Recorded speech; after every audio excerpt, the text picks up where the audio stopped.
Once again, you may be seated. You know, the first time we all met Reverend Nancy over Zoom, one of the first things she said to us was, "Y'all divinity students are going to preach." We call that, in the military, being voluntold. So that's why I find myself up here, thinking I can teach a congregation with a history such as yours about truth and justice. Y'all have given me a task today. Truthfully, I have no doubt that many of you with years of strenuous justice work behind you are more qualified to be up here than me. Yet you've created a space for me, someone who is just passing through, a stranger in your home. It is a blessing and an honor to be with you all here today, and I thank Reverend Nancy and all of you for this opportunity.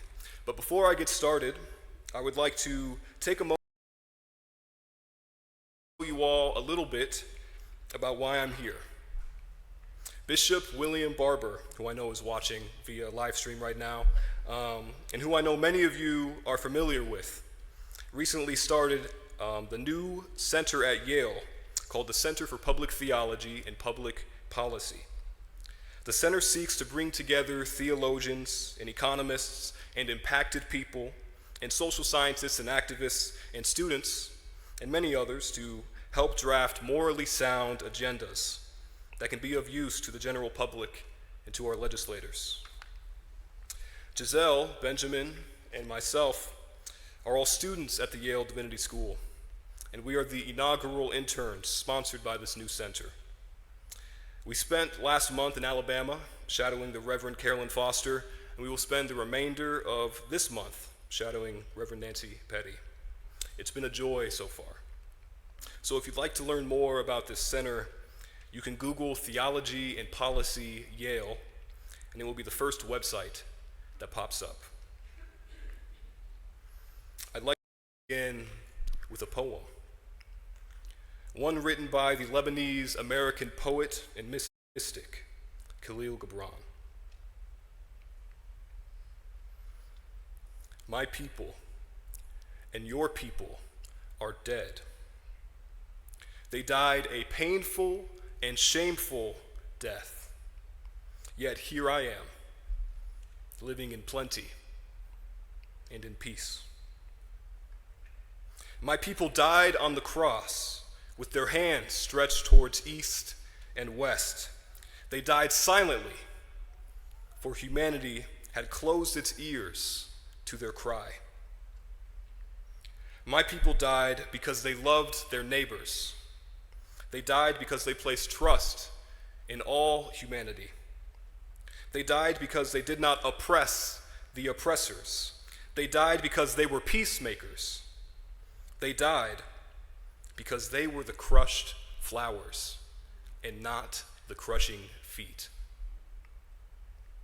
My people perished from hunger in a land rich with milk and honey. What can be done for those who are dying? Our lamentations will not satisfy their hunger, and our tears will not quench their thirst. My siblings in Christ, the kindness which compels us to give even a moment of our life to any human who is in the shadow of losing theirs is the only virtue which makes us worthy of the light of day and the peace of night. Remember that the coin which we drop into the withered hand stretching toward us is the only golden chain that binds our rich heart to the loving heart of God. For though life may be weaker than death, death is weaker than truth. What is truth? Pontius Pilate asks Jesus of Nazareth. The question seems to linger in the air. Pilate is governor of the Roman province of Judea, and as the ruler of that province, he is believed by many to be the wisest person in the region, the expert in truth. Wise like his higher-ranking predecessor, the Roman Emperor Caesar Augustus, who was considered so enlightened in his own eyes and the eyes of his constituents that he was given, or rather he claimed, the title Son of God half a century before the followers of Jesus borrowed that same title. And yet, here is Pilate asking a brown-skinned Palestinian carpenter, one of the least of those in his time, about truth. What is truth? This is a philosophical question, one influenced by the best Stoic philosophy of the time. And though likely asked hypothetically, Pilate can't help but hope for a real, tangible answer, as there is a crowd right outside his door demanding a speedy and public trial. And by the sounds of it, the jury is hardly impartial. "Are you a king?" Pilate asks, trying to make sense of the matter.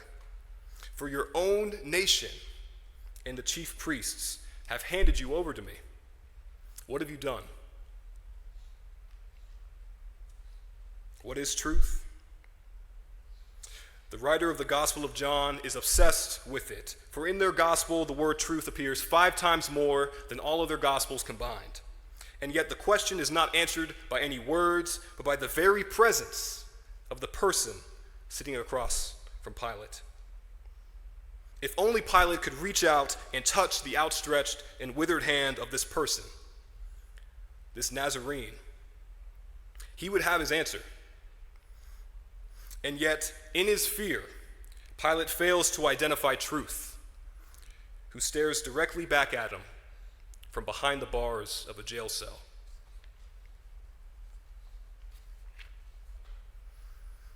The prophet Isaiah warned of a time when justice would be turned back, deliverance would stand at a distance, and truth would stumble in the public square. And indeed, with the crowd quickly getting out of hand, Pilate orders that truth be brought out and flogged in public. When this brutal battering of truth fails to yield any further answers, Pilate, in his confusion, sends the answer incarnate away with the crowd to be mocked, ridiculed, and executed. Why do we occasionally fail to recognize truth, though we stare it right in the eyes? To begin to answer this question, I want to take us back 100 years from this past 4th of July to July 4th, 1923, when the largest Ku Klux Klan rally of took place in Kokomo, Indiana, a city only about a 15-minute drive from the place I call home. There were some 200,000 Klansmen in attendance. From 1915 to 1944, an estimated 240,000 white Protestant men joined the Klan in Indiana, more than any other state, and by 1924, only one anti-Klan candidate was elected to Congress in Indiana. Like those of old, many at this time worked to capture and imprison truth, to flog truth in the public square, and to execute it. How had this happened? In the 1920s, a wealthy businessman named D.C. Stevenson bought his way to the top of both the Indiana Klan and Indiana state politics. He did this by funding the political campaigns of Klansmen turned politicians across the state with soft money, or money that is not limited or tracked by the government. In doing this, Stevenson was able to normalize a radical agenda, an agenda that placed scores of Klansmen in office and completely overtook Indiana politics. Because of D.C. Stevenson, the Klan had completely captured the Indiana General Assembly, body and soul. What type of tactics and rhetoric did Stevenson and the Klan use to overtake Indiana so quickly and fervently? The Klan and their political allies found success in their ability to tie the flag to the Bible, to make Protestantism inseparable from patriotism. In this way, the Klan became the savior of both morality and nation. Now voting for a Klansman was not only a civil obligation, but a religious one. In an attempt to divide the working poor, immigrant black and white, the Klan launched widespread fear-mongering campaigns that positioned white Protestant Americans as victims and that preyed on and intensified society's fears and injustices. They created a narrative that scapegoated the immigrant and demonized the LGBTQ+ community, all through the framework of family and morality, going so far as policing polling places and, quote, deadbeat fathers and fallen women. Taking hold of this position of moral authority allowed the Klan to downplay their own moral degeneracy and to shape the minds, hearts, and politics of a generation. There is a reason that some in our society are so eager to cover up history. And yet it would be too easy to finger point at the extremism we see in our backyards today and to blame the everyday American. While this may be our initial reaction, this is not the full picture. For behind this fear is well-funded and hypocritical fear-mongering that creates so much fear that not only can those under its effects not see truth, but they put truth on trial. No, I believe a more useful exercise is to follow the symptom back to the cause. Not to look at those who react out of fear, but to investigate and identify who is orchestrating the fear. Who is trying to divide us? Who are the D.C. Stevensons of our time? The word for truth used in our passage here today, going back to the original Greek, is aletheia. Aletheia is not a noun. It is a verb, meaning there is action within the word itself. It signifies unforgetting or unconcealedness or revealing, meaning that truth is an active revealing of that which is hidden. So what can truth reveal about our current political climate? Truth reveals that those in power have always favored tribalism over democracy.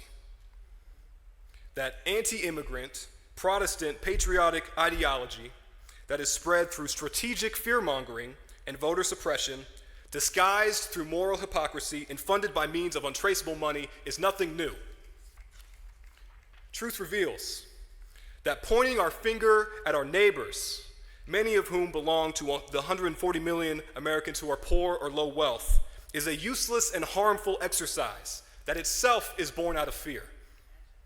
Rather, we should take issue with the mega donors who fuel divisive culture wars and orchestrate widespread campaigns of fear-mongering, with a court that allows an unlimited amount of untraceable money to flow to political candidates via super PACs, and with legislators who enjoy the free vacations and legislation provided to them by the American Legislative Exchange Council.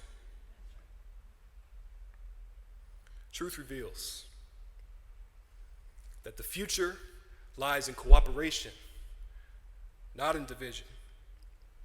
Because truth incarnate welcomed all with open arms, all marginalized, abused, fearful, and neglected. Therefore, all attempts to divide us should be met with the unifying nature of the Spirit. Because last time I checked, if you add us marginalized and poor folk together, we form a supermajority.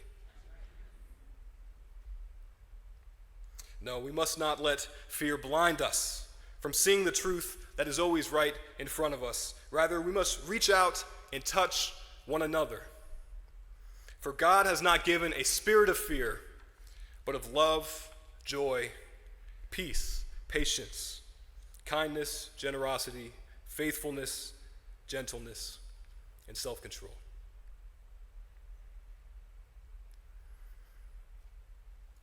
During the first half of our internship back in Alabama, we were given the chance to visit St. Clair's maximum security prison as a part of a program called Restorative Justice.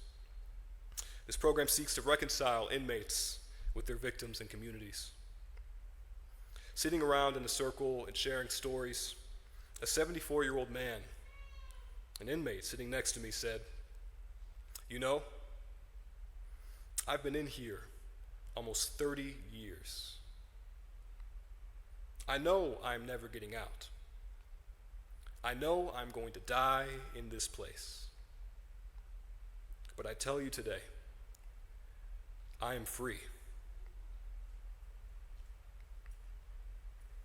Here is someone who at one point in their life may have lost sight of truth and yet was able to reconnect with truth by turning inwards, able to reveal their own divine spirit from within barbed wire fences.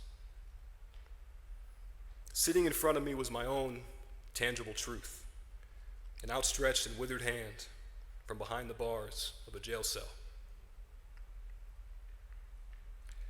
My incarcerated brother showed me that though our Supreme Court may be trying to repeal the 20th century, we can appeal to a higher court. A court not governed by fear that attempts to hide its own hypocrisy, a court not subject to the shallow, volatile law of man that crashes against and changes with the tides, subject to destruction. No, this higher court is ruled by truth. Truth that is anchored deep in the waters of justice. A truth that carries the weight of the work of Frederick Douglass and Martin Luther King Jr. and Sojourner Truth and Harriet Tubman and Maya Angelou and Roz Pellis and James Forms and William Barber and Nancy Petty and Carolyn Foster and James Lawson and Barbara Johns and Erica Williams. And those whose names are not remembered by history, but whose dedication to truth benefits us here today. It's time for us to add the weight of our own work so that the anchor of truth will continue to provide the weight needed to bend the arc of history towards justice. For we can try to hide truth, but last time I checked, the spirit of truth was placed within us by the word, the way, the truth, the life incarnate. For even after we put truth on trial in the public square again and again, truth reveals itself from its place within us, even saying, "Fear not. You may have tried to kill me, but I have overcome the fears of this world. I have conquered death. For I have placed myself within you, and I cannot remain dormant for long, for I am active. It is my very nature to reveal that which has been hidden." So we cannot lose hope, because what is hidden must be revealed. That which is crooked must be made straight, and the hearts that are hardened must be made soft. For truth reveals that the wolf will lie down with the lamb, the calf with the lion, the urban Democrat with the rural Republican, the Christian with the Muslim, with the Jew, with the Hindu, with the Buddhist, with the agnostic, with those of little or no faith. The truth shall reveal the glory of the Lord. Thanks be to God.